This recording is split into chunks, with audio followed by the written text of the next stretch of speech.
Okay, let's talk about something you probably have in your wallet right now. It's this powerful little piece of plastic. It can unlock your money, connect you to a global financial network, and yet it's surprisingly, well, dumb. We are, of course, talking about your credit card. I mean, that's a pretty wild thing to say, right? But think about it for a second. Your card just follows a bunch of static rules that a bank wrote maybe decades ago. You have basically zero say in how it works.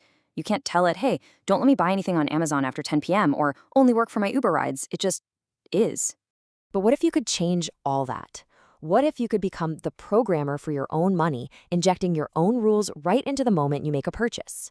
Well, that's the powerful idea we're diving into, and trust me, it could completely change how we think about spending. Now, before we can get into how to make our cards smarter, we kind of have to understand the system we're dealing with.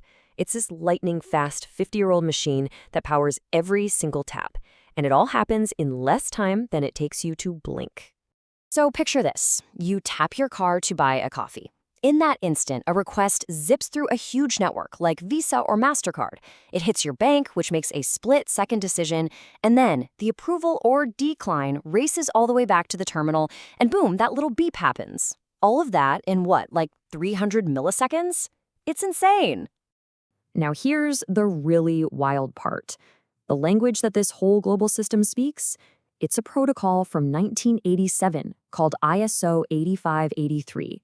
It's basically the universal translator that lets a terminal in Tokyo talk to a bank in Texas, packaging up all your purchase details so everyone's on the same page. And this is where things get really interesting because there's this huge data gap. Your bank gets to see everything: the type of store, the exact GPS location of the terminal, the currency, tons of other stuff. But what do you get? Like 3 days later, this one boring little line item on your statement? All that amazing, rich data is just lost to you. So in that tiny little window, when your bank is making its decision, it's not just checking your balance. No. It's running your purchase against more than 300 different variables in real time. It's this incredibly complex risk assessment happening in like a second and a half. And here's just a little peek behind that curtain. They're asking questions like, is this purchase weird for you? Are you suddenly buying a jet ski in another country? They're calculating a fraud score on the fly, checking if you've swiped your card too many times today, and even looking at the risk profile of the store you're in. All this magic is happening completely behind the scenes. So we've got this super fast, but really, really rigid system. But now, this is where it gets really cool. People are starting to stick a new layer of code right in the middle of this old system. You can think of it like middleware for your money. This is the big idea right here. What if in that tiny 300 millisecond gap right before your bank gives the thumbs up or thumbs down, your code got to run first? What if you got a say? This slide lays it out perfectly. The old way? Your purchase goes straight from the store, through the network, to your bank's black box of rules. But with this new programmable flow, look at that. There's this crucial new step in the middle. The request hits your code first. You get to see all that juicy data and make your own call. And honestly, for anyone who's into tech, this is probably the best way to think about it. It's basically like running a tiny serverless function every single time you swipe your card. It's a small piece of code that fires off at the exact moment of a financial event. Okay, so that's the tech, that's the theory, but what does this actually let you do? What are the real-world money hacks here? Let's get into the good stuff. Okay, get ready for this because suddenly you have financial superpowers. You can spin up a virtual card for a free trial that literally just disappears after one use. No more surprise subscription fees. You can put a hard cap on your Starbucks budget right on the card itself.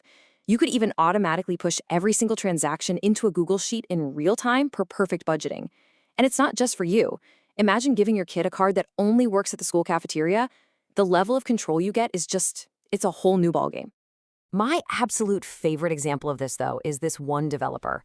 He actually programmed his card to always decline the first time he swiped it late at night. Why? Just to make himself stop and think, do I really need this?